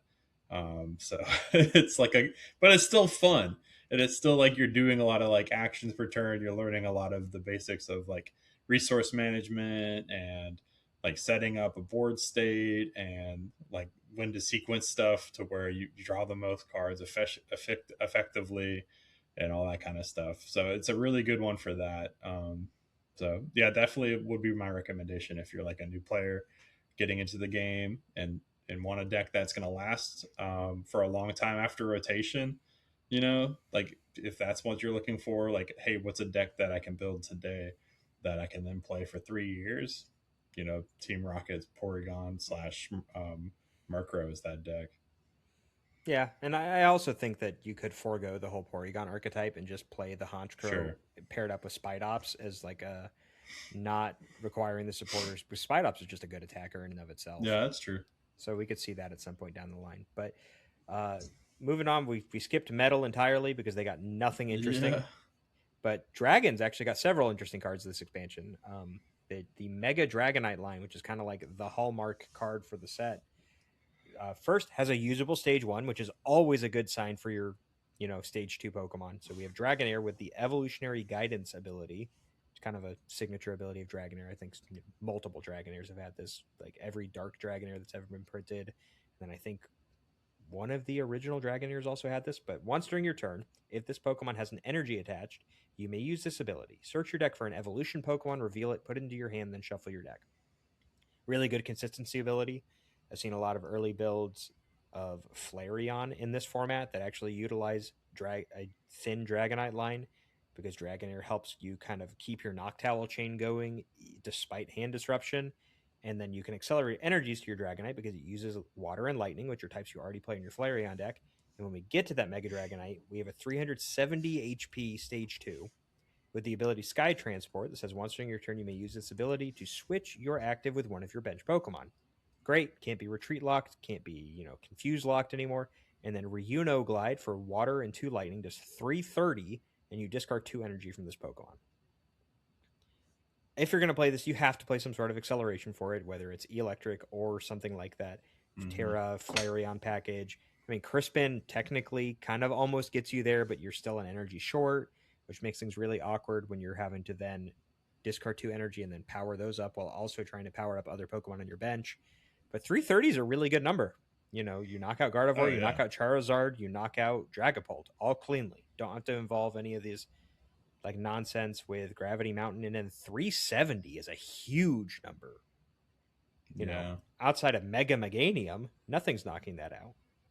Well, the No, I mean you can. Clefairy can probably still get you, but Yeah, that is. I mean, it doesn't have a weakness, but yeah, Clefairy would be able to reach because of the ability that gives everything a weakness to Psychic. But this is definitely it's just the coolest card I think coming from this set in my mind. Like it has some synergy with electric that's already in format. Yeah, it doesn't have to, like, Sky Transport allows you to move stuff easily in and out of the active. Mm-hmm. Just and the fact that it doesn't take, like, you can have two Dragonites in play, so that allows you to make extra moves per turn. You could even get into like weird stuff where, like, I don't know, you're running like the Mawile, or not Mawile, Weavile that like catches something up if it moves into the active or something like that. Oh yeah. So like there's a lot of weird stuff like that where, yeah, now you're able to manipulate. So like a lot of cool counter, like, just I love that ability. Like, I remember playing Solgaleo back in the day with the Ultra Mm-hmm. Road, and I ran that with um, the Metagross GX that accelerated a metal and a psychic. And I actually did pretty well at a tournament with that. I think I made day two, and I don't think I made top cut, but I definitely had a deep run with it at one point. And so that was like a really fun deck. And this kind of reminds me of that, where, we don't really have all the answers for how to play it, but like the fact that the building blocks are there, and this we'll see play at some point. I think it's too good of an ability, too much of a hit point thing, to not see play at this point. So I'm excited to kind of try this one out a little bit, and especially revisit it down the road. Yeah, yeah. I think that'll be the interesting thing. Even if it's not strong enough now, maybe it is strong enough later, because both the Dragonite and the Dragonair just have good abilities, and the attack is Mm-hmm. definitely serviceable in the Dragonite. Or it just sits on your bench as a support Pokemon, and it's a serviceable one. Latias fulfills a lot of the same things for basics, but for non-basics, sometimes you have a really like hefty retreat cost, and you just need to move your Pokemon. Like something, Mamoswine is an example. A Mamoswine deck which already is able to search out your Pokemon, but play like it needs stage twos on your bench, and you are losing Pidgeot in that deck. So just having the ability to have another stage two, the Dragonair helps you find other Pokemon, so you can kind of chain everything together. And then Sky Transport stops your opponent from bossing up a Mamoswine with no energies on it and leaving it stranded. So like you've got combos both with the ability, with the attack. Like there's potential there for sure. Mm-hmm. I think one of the most impactful cards is from this set. Well, I don't think it is one of the most impactful cards. One thing that when all the owners' Pokemon were printed and journeyed together, um, that it became very apparent that End's deck would be really, really, really good if we had like, I remember back when that card was revealed at Worlds. We were all just saying, "Oh, that'll be in a broken card if we get the right attackers for that deck." Yeah. And when Journey Together came out, we didn't quite get there. I mean, and with this set, they buffed a lot of the owners' Pokemon, and one of those is End's Zekrom. And if you don't know what this card does yet, well, that's fair. But it is a very, very good card for End's deck. It has two fantastic attacks. Shred for the energy cost isn't super relevant, because you're just copying the attacks with Zoroark. So you really don't. But Shred being three colorless, I guess, is relevant so that you can attack with it. So it does just a base 70, but has the effect of an attack where this attack's damage isn't affected by any effects on your opponent's active Pokemon, which, if you've played the game for any length of time, you should probably know what Shred does by now. Like, it's a mechanic that we've seen a lot. And just so you guys are aware, Shred goes through anything. So if you have Cornerstone, Crustle,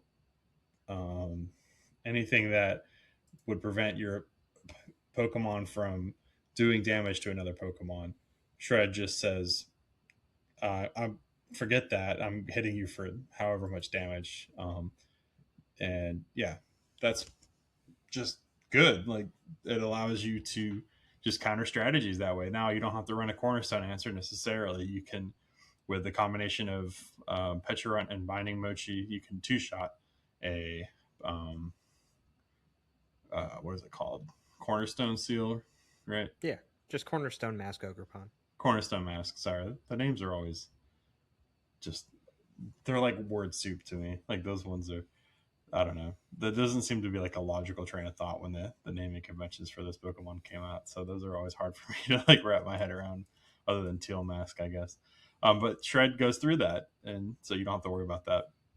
And then the other attack, Rampaging Thunder, takes a bunch of energy that we don't really care about, but it does 250 damage, and then says you can't use this attack. This during your next turn, this Pokemon can't use attacks, and that would normally be an issue, but you can just bring up a different Zoroark, um, or Petra up a different Zoroark, and then retreat back into this one or something like that. So this is what I think the Zoroark deck needed the most, was a clean way to like just one shot stuff. One shot Phesandipides, one shot like the basic EX Pokemon in the format. And 250 definitely does that. And then you can definitely buff that damage with, like I said earlier, Binding Mochi. So now you can clear 290. And a lot of decks I've seen are running Black Belt just to clear 310. So you can now, with some Monkey Dory math, knock out any stage 2 Pokemon in play. So definitely a huge upgrade for the Ends deck. I'm interested to see if this gives new life to the Ends deck, if it moves up in the tier list or anything like that. I don't know if it's quite the seismic shift that I think people might have been anticipating, but I'm interested to see what you're thinking about it. I think it's huge. I no ifs, ands, or buts. Like you struggled with Goldango before. Now you can theoretically prize trade with them. Between the ability to use Darmanitan's attack if you can get 2 Gimme Ghouls that you can KO, or just being able to do either Binding Mochi or Vitality Band and Rampaging Thunder to one-hit KO Goldango, really big. Like you said, either Monkey Dory or you use Mochi plus Black Belt and one hit KO every single stage 2 that's relevant right now. You still kind of farm Gardevoir. Shred, like you mentioned, gives you the ability to go through all of these safeguard type effects. And it's just something where being the problem was the deck used to cap out at 170 with Virtuous Flame unless your opponent chose to attack into you for you to utilize Powerful Rage. And so now that you're no longer dependent on your opponent hitting into you, or you also don't need a Mochi to one hit KO things like Phesandipides, so you can save those for the key moments when you need to KO these bigger evolved Pokemon that were just forever out of reach for you previously. So I do think that we'll see a big uptick in this deck once this card becomes legal. Whether or not it moves it up to being like the BDIF or anything, I think that's a little bit over the top, but it is definitely a very, very strong tool for it for sure. Yep. And oh, there we go. Another card that you in particular wanted to talk about. This is I kind of skipped over it, but let's no, and it would I understand why. So the card is Mega Audino. It's just a basic Mega with 270 hit points.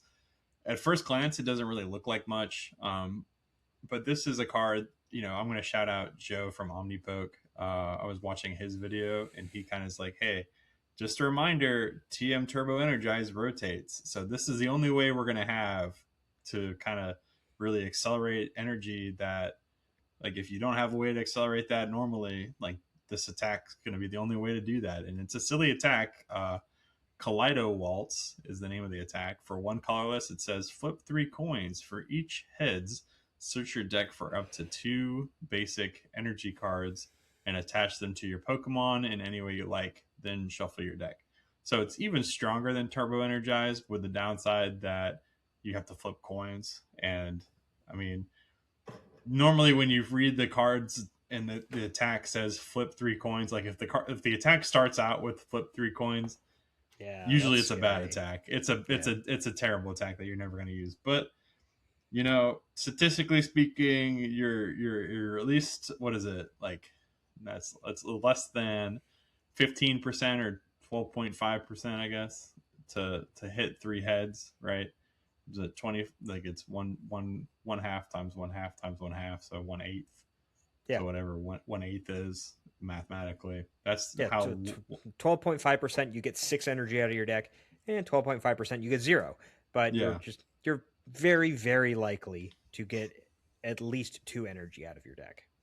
Yep. So that being the case, I mean, that's pretty good.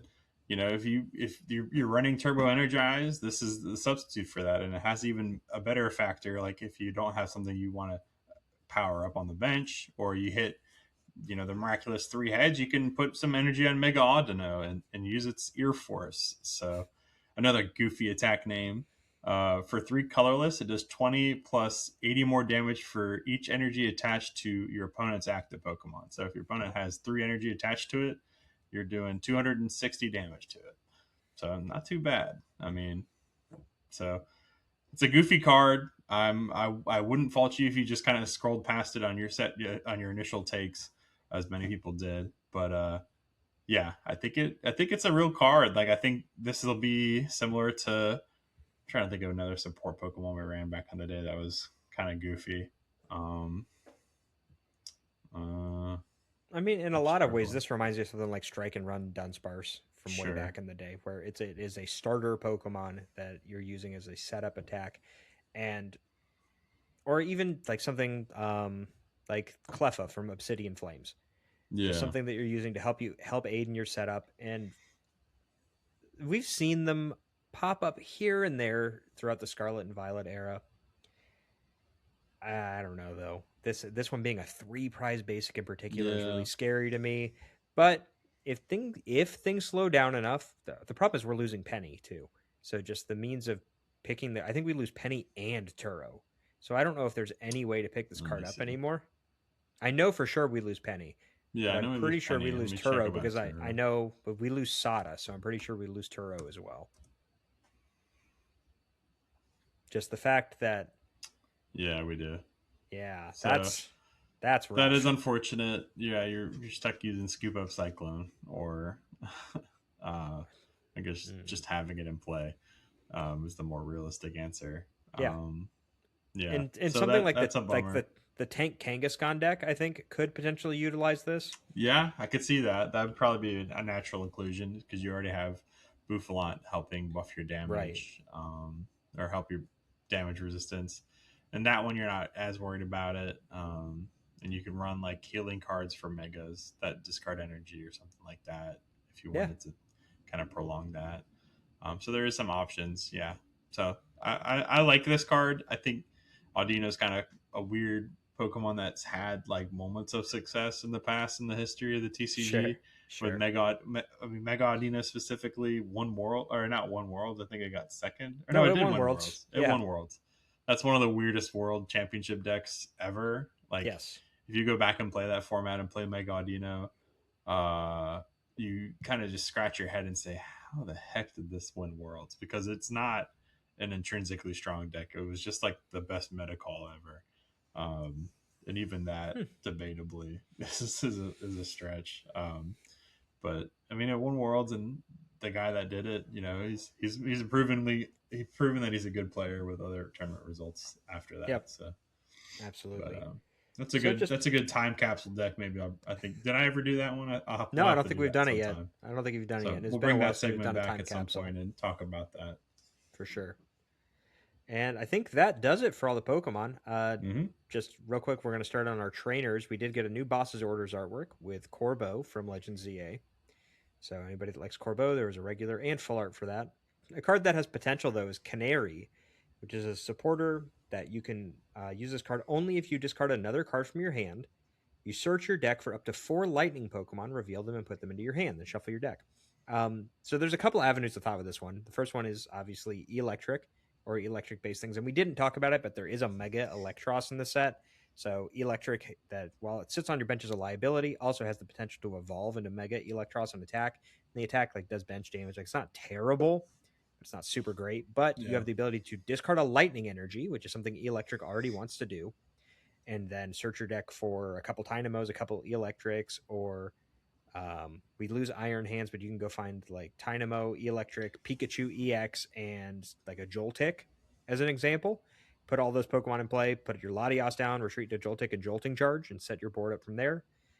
Or you can go the other route, and you can pair this card up with the Iono's Pokemon and set up your Kilowattrels and Belly Bolts and Voltorbs. And, one of the things that deck in particular has always lacked is just the ability to get all of your Pokemon in play. You're just kind of hoping that you'll draw everything from Kilowattrel and that it'll set you up, and most of the time it doesn't. So, again, meme deck, not very good. But I do think that electric is just a strong card, and this is something that has the potential to help aid in its setup throughout the game. Yeah, it's a cool. I mean, even if you don't run it with Ionos, it's one of those things like being able to search for 4 Pokemon on a supporter is pretty broken. Like it's an ability. It's not something we've ever seen before. I can remember, unless I mean I can't think of anything like that does deck search for 4 Pokemon. Like that's pretty impressive in itself. Yeah, I mean, you go back to things like the only thing I can think of is something like Playground Pichu from Heart Gold Soul Yeah, Silver, but that's not finding evolutions. It's just filling your bench, and that ended your turn. So this is right. just And it something you gave your opponent do. the ability to do the same thing Exactly, on their side. exactly. It's a huge downside, but yeah, this is one sided, and yeah, like if you're running a bunch of ones and stage twos, or like just a bunch of Pokemon, like 20 something Pokemon, then yeah, this is awesome for that. So it's good. It has a practical application and just a raw power level.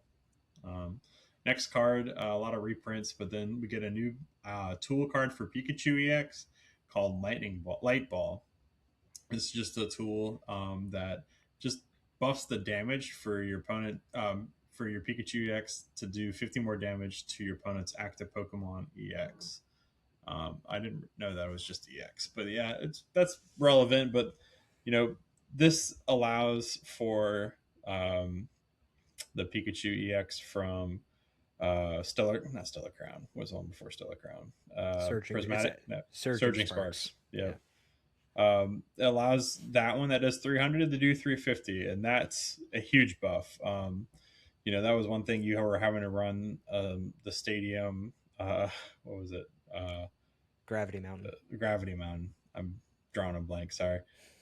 You had to run Gravity Mountain to reduce the HP of stage twos, and that really cuts into what you want to do with the deck, where you're going wide a lot of the times with the area zero under depth. So this light ball allows you to have that reach without having to put that stadium into play.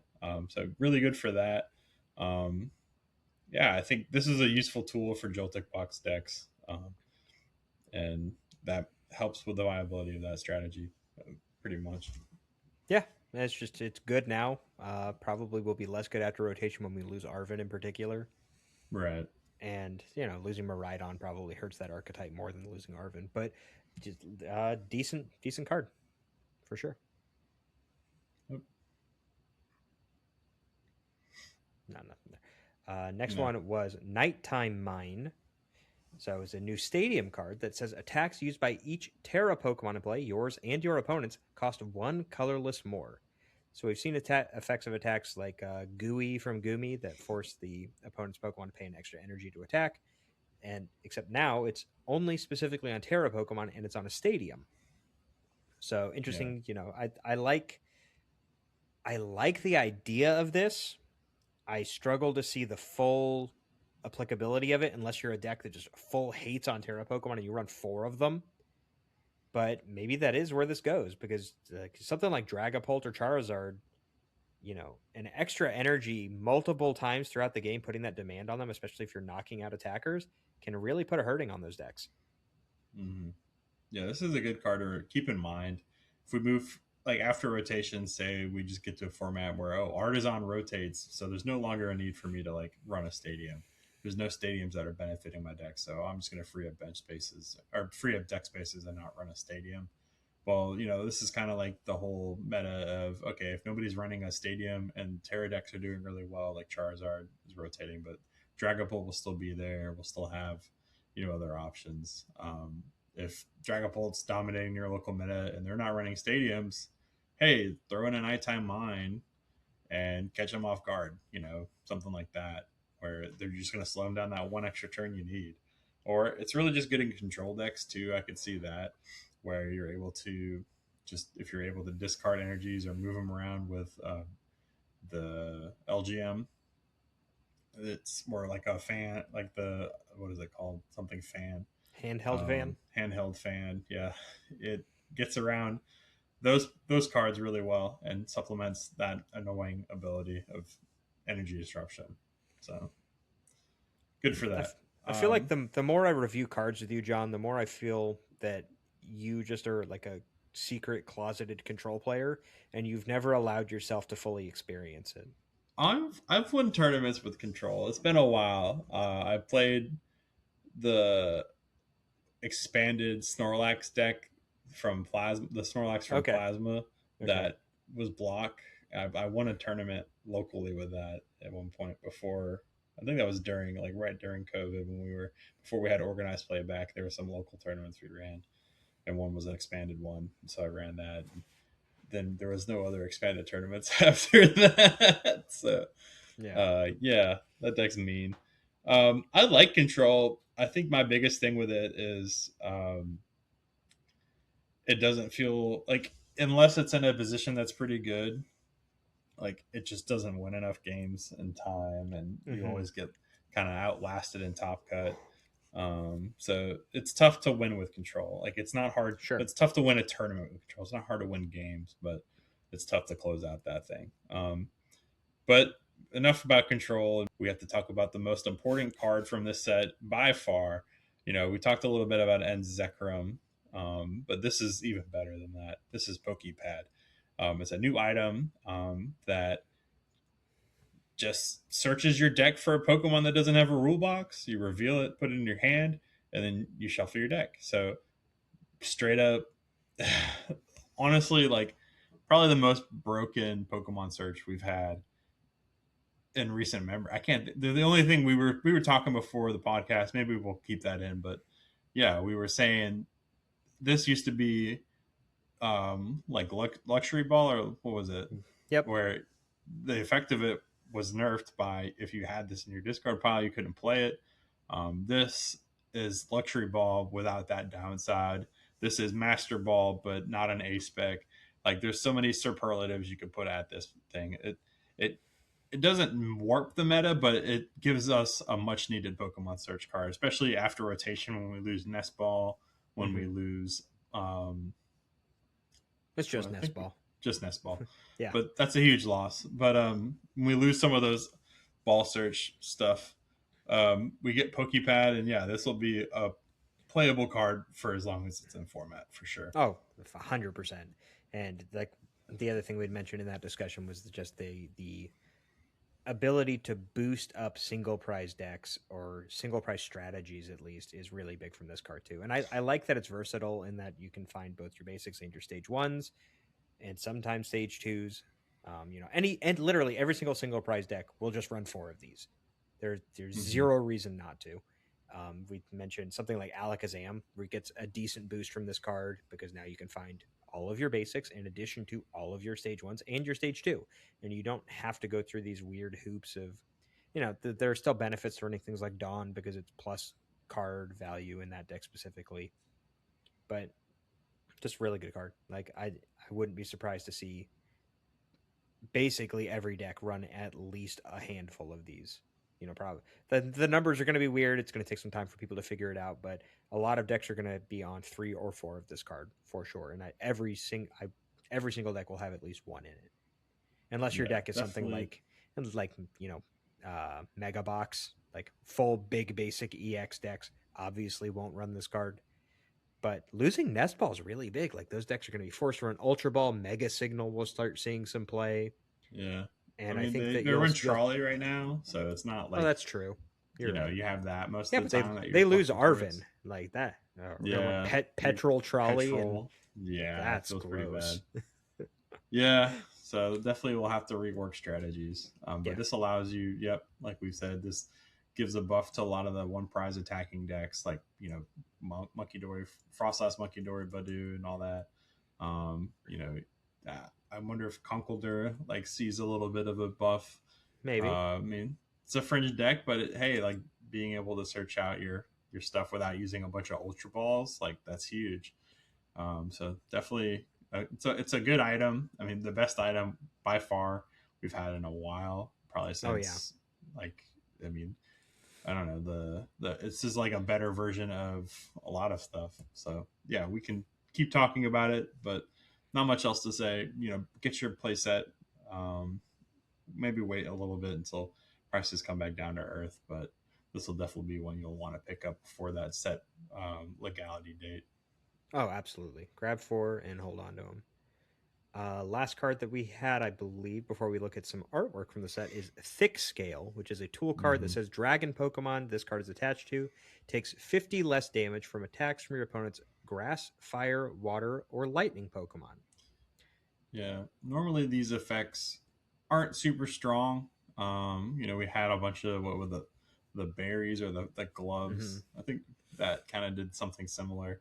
But this one is a little bit different, and then that it is 50 damage less, and it also covers 4 types. So normally I wouldn't really pay any amount of attention to this kind of stuff, but it covers a lot of viable attacks, a viable like if those kind of types ever get to the point where they're really dominant in a metagame, thick scale can kind of work for you, like a Mega Dragonite deck or something like that, where now you're able to take 50 less damage. And the fact that it doesn't buff HP, but it reduces damage attacks, like if you've played long enough, you might remember EUIC reducing damage. That is a viable thing. Like it makes it not just like if opponent's Pokemon is doing 200 damage to that Dragonite, now it's doing 150.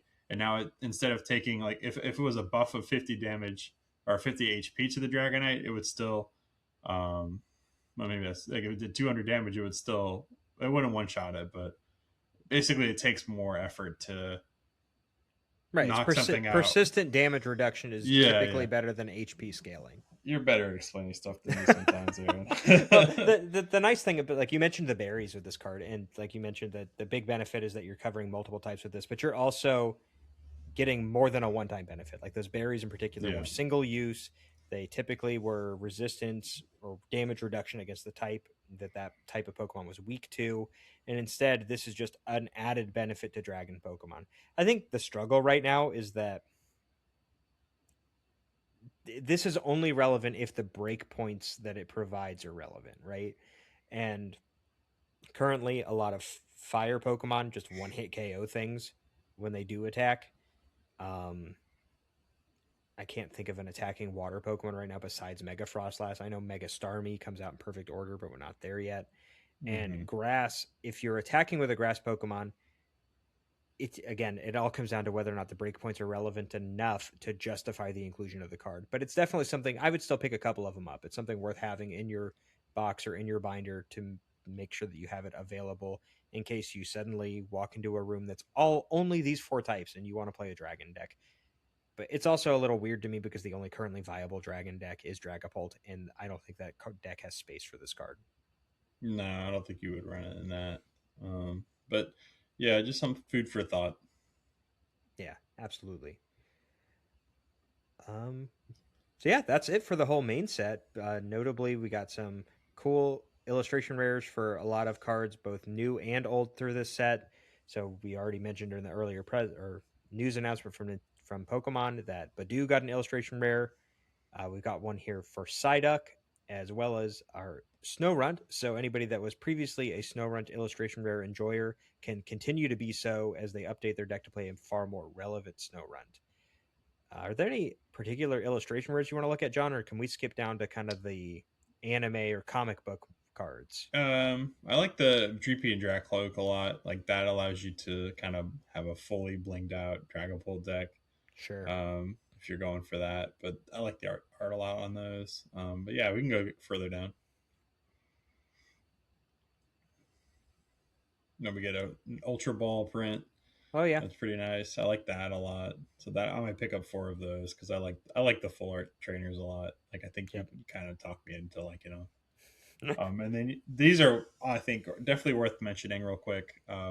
If you've played for a long time, the first time that Megas came out, this was a concept that existed where they had these kind of over the top illustrations with the attack names printed. And in English, those attack names are printed in Japanese, and then the Japanese cards have the attack names printed in English. So it looks really cool. Like I know personally, I will be collecting these. I don't collect a lot, but I will do this. I like the megas a lot. I like this concept a lot, especially the theming they've done this time around makes it look like they're straight out of a comic book.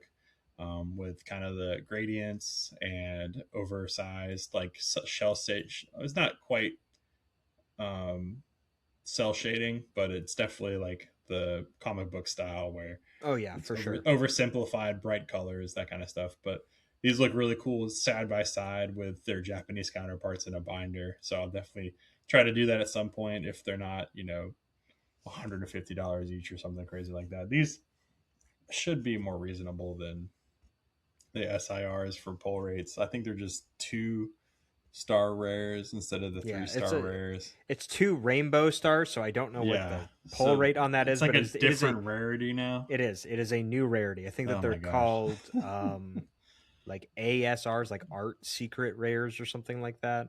I don't know Ascendant secret rares. Who knows? I don't know the official terminology, but it is a new rarity introduced in this set. And then we do have still illustration rares for some of these newly introduced cards too. So Mega Frostlass EX got one, Mega Megania, Mega Embor, Mega Feraligatr all got one. We got a new James Turner artwork on Pikachu EX, a reprint for the Surging Sparks card. So anybody who's a James Turner fan, he did the illustration rares for Duskull, Dusclops, and Dusknoir and Shrouded Fable. So another artwork from him, the little like cartoony style with the line breaks and the outline of the Pokemon, kind of his signature. So if you're a James Turner fan, definitely pick that up. Yeah, I love And those. then, like you mentioned, the marquee card for the set, the Mega Gengar. And then this next line of cards though has some of my favorites from the set. So we got another Pheasantipity SIR. We got a beautiful, almost like it reminds me of like a stained glass portrait for the End Zoroark. And then Marnie's Grimmsnarl is not super fancy, but I'm just happy that Grimmsnarl finally has an SIR. Finally getting the love and attention it deserves. Pheasantipity, the artwork is easily the best artwork from like all the Pheasantipity IRs and stuff. Yeah. I think this one I love. I don't know. I love the kind of cherry blossoms or flower petals or whatever you want to call them. It's one of my favorite cards is like the Iron Valiant or something like that. Iron Crown that has cherry blossoms in it. It's from like a while ago now. But yeah, I just love this artwork. So it's infuriating because I know all these cards are going to be, insano money, and hard to find. Unfortunately. So, my birthday's coming up. So if you are listening to the podcast and want to buy, no, I'm just kidding. Don't do that. Please don't do that. But I definitely will be trying to get a couple of these for my collection. I have a couple cards that I definitely like I said, with the comic book illustrations, and then the ends and the Pheasantipity and the Pikachu. I think those are probably ones I'm looking to snap up at some point. But these are. I mean, as infuriating it is that this is now the largest set that we've had. That this will be like an insane set to master set. If you were trying to do that, it is cool that Pokemon is so heavily invested in some of the best artwork in any TCG. I think, I'm obviously biased. I spend a lot of time looking at Pokemon cards, but I think you can say with confidence that, they've year after year just find new ways to really kind of push the art space, celebrate artists and give them a bigger canvas to work on, and allow like new art styles and new art directions to kind of come to the forefront. And that's really cool. And then you get ugly full gold cards at the end of it. Yep. That and those are going to be worth way too much money. And those are like the modern version of Rainbow Rares. Yep. We're gonna bat. I'm they gonna look bag a little on bit better in person, yes, because they have texture. Yeah, they look a lot better in person because the texturing makes the difference. But I will say, these the scans look abhorrent because it is literally just like 3 different shades of yellow on a background that has no like lines. There's no detail like whatsoever. Dragonite looks like somebody shot him in the head. It's so bad. Without the texturing, these things look weird as heck. But in person, I have seen them a couple times. They look fantastic. So if those are your favorite cards from the set, I can't fault you for it. And AREN might judge you a little bit for it.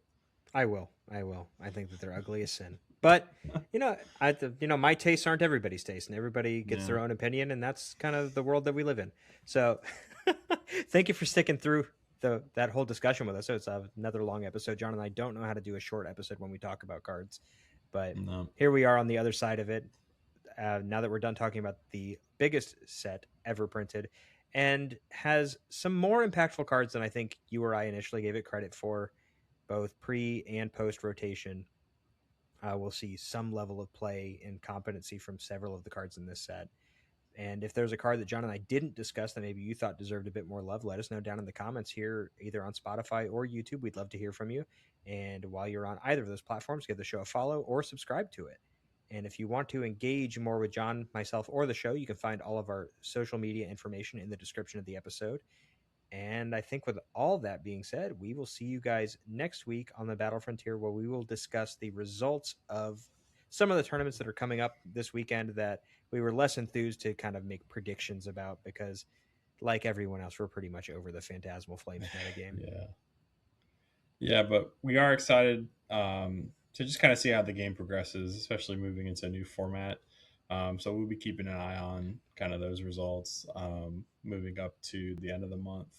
Good luck to all those traveling. If you're getting this a little bit delayed to EUIC in the next couple of weeks, hope everybody has safe travels and kind of gives through the winter storms that we've had the last couple of weeks. I'm finally thawed out. I finally shoveled my sidewalk in front of my house for the first time since it snowed like almost 2 weeks ago now. So, we're finally getting back to temperatures above freezing in Virginia. So that's kind of nice. But yeah, be safe out there.